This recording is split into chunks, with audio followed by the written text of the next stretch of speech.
નમસ્કાર. ચાલો આજે વાત કરીએ ગ્રેડિંગ અને ફીડબેકની. કેવી રીતે તેને દરેક માટે વધુ સ્પષ્ટ અને પારદર્શક બનાવી શકાય? આ એક એવો વિષય છે જે આપણા બધાને ક્યાંક ને ક્યાંક સ્પર્શે છે. તો ચાલો આમાં થોડા ઊંડા ઉતરીએ. મને ખાતરી છે કે આ સવાલ આપણા બધાના મનમાં ક્યારેક ને ક્યારેક આવ્યો જ હશે, ખરું ને? આપણને ગ્રેડ તો મળી જાય છે, પણ એ ગ્રેડ પાછળનું કારણ શું છે એ ઘણીવાર સમજાતું નથી. આજે આપણે એ જ મૂંઝવણનો ઉકેલ શોધવાના છીએ. તો આજે આપણે શું જોવાના છીએ? જુઓ, સૌથી પહેલાં આપણે સમજીશું કે સારા મૂલ્યાંકનનો અર્થ શું છે. પછી રૂબ્રિક શું છે એ જાણીશું. ત્યાર પછી એના મુખ્ય પ્રકારો કયા છે એ જોઈશું. અને છેલ્લે આ બધું આટલું મહત્વનું કેમ છે એના પર વાત કરીશું. તો ચાલો શરૂઆત કરીએ આપણા પહેલા વિભાગથી. કોઈ પણ ઉકેલ પર પહોંચતા પહેલાં એ સમજવું બહુ જ જરૂરી છે કે કોઈ સારા મૂલ્યાંકનનું સાચું લક્ષ્ય શું હોય છે. એ માત્ર માર્ક્સ આપવા પૂરતું નથી હોતું. જુઓ, એક અસરકારક મૂલ્યાંકન માત્ર એક નંબર નથી હોતો. તેનો અસલી હેતુ તો સ્પષ્ટ, વાજબી અને ઉપયોગી પ્રતિભાવ આપવાનો છે. એ શીખનારાઓને જણાવે છે કે તેમની પાસેથી શું અપેક્ષા રાખવામાં આવે છે અને તેઓ અત્યારે ક્યાં ઊભા છે, જેથી તેઓ પોતાની જાતને સુધારી શકે. અને આ બધા જ હેતુઓને પૂરા કરવા માટેનું એક જબરજસ્ત સાધન એટલે રૂબ્રિક. તો ચાલો સમજીએ કે આ રૂબ્રિક આખરે છે શું અને તે કેવી રીતે કામ કરે છે. આ એક મજાની વાત છે, ખબર છે? આ શબ્દ લેટિન શબ્દ રૂબર પરથી આવ્યો છે, જેનો અર્થ થાય છે લાલ. જેમ જૂના જમાનામાં લાલ શાહીથી લખેલી સૂચનાઓ ખાસ ધ્યાન ખેંચતી હતી, બસ એ જ રીતે આજના શિક્ષણમાં રૂબ્રિક્સ અપેક્ષાઓ પર ધ્યાન કેન્દ્રિત કરે છે. તો સાદી ભાષામાં કહીએ તો રૂબ્રિક એક ગાઈડ જેવું છે.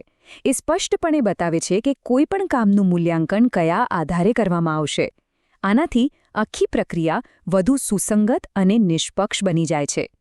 રૂબ્રિકને સમજવાની સૌથી સહેલી રીત છે એને એક ટેબલ તરીકે જોવાની. એમાં મુખ્ય 3 ભાગ હોય છે.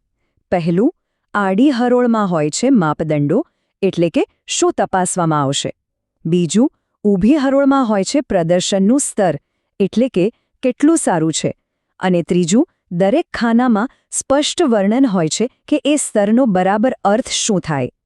પણ અહીંયા એક વાત સમજવા જેવી છે. બધા રૂબ્રિક્સ એક સરખા નથી હોતા. જેમ કોઈ કારીગર પાસે અલગ અલગ કામ માટે અલગ અલગ ઓજારો હોય, બસ એ જ રીતે શિક્ષણમાં પણ જુદી જુદી જરૂરિયાતો માટે અલગ અલગ પ્રકારના રૂબ્રિક્સનો ઉપયોગ થાય છે.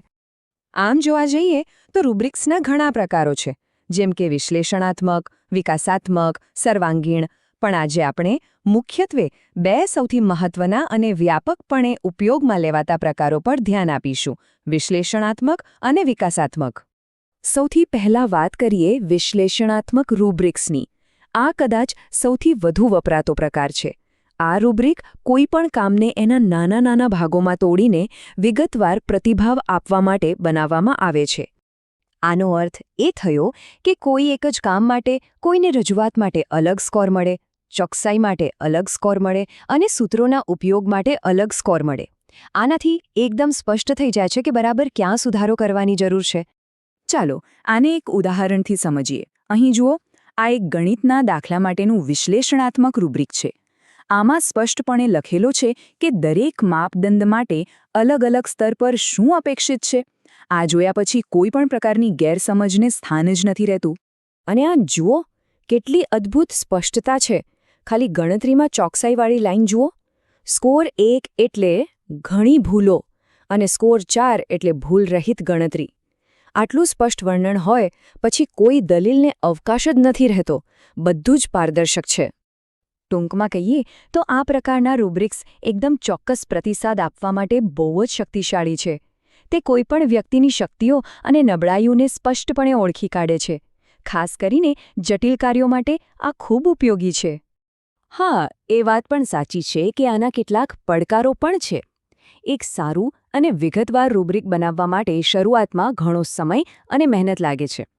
અને જો માપદંડો પોતે જ સ્પષ્ટ રીતે વ્યાખ્યાયિત ન કરાયા હોય તો આખી મહેનત પાણીમાં જઈ શકે છે. સારું, તો અત્યાર સુધી આપણે વાત કરી વિશ્લેષણાત્મક રૂબ્રિકની, જે અંતિમ પરિણામને તપાસે છે. પણ હવે વાત કરીએ બીજા પ્રકારની, વિકાસાત્મક રૂબ્રિક્સ. આ રૂબ્રિક અંતિમ પરિણામ પર નહીં પણ સમય જતાં થયેલી પ્રગતિ પર ધ્યાન કેન્દ્રિત કરે છે.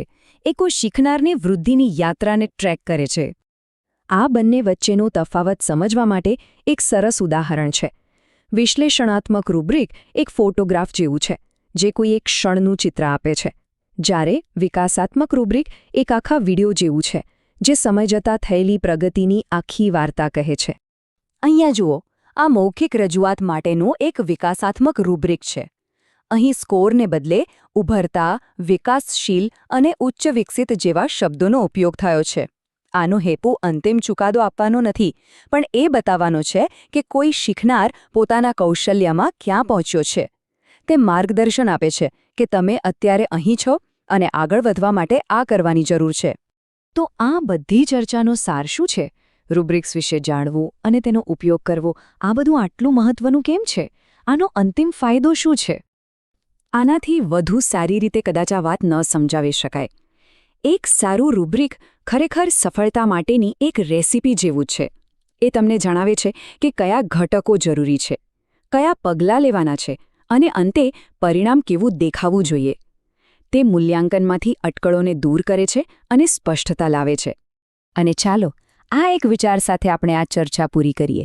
જરા વિચારો, જો દરેક વખતે આપણને મળતો પ્રતિભાવ આટલો સ્પષ્ટ અને માર્ગદર્શક હોત, તો આપણી શીખવાની રીત, આપણા આત્મવિશ્વાસ પર એની કેવી સકારાત્મક અસર થાત? આના પર વિચારવા જેવું છે.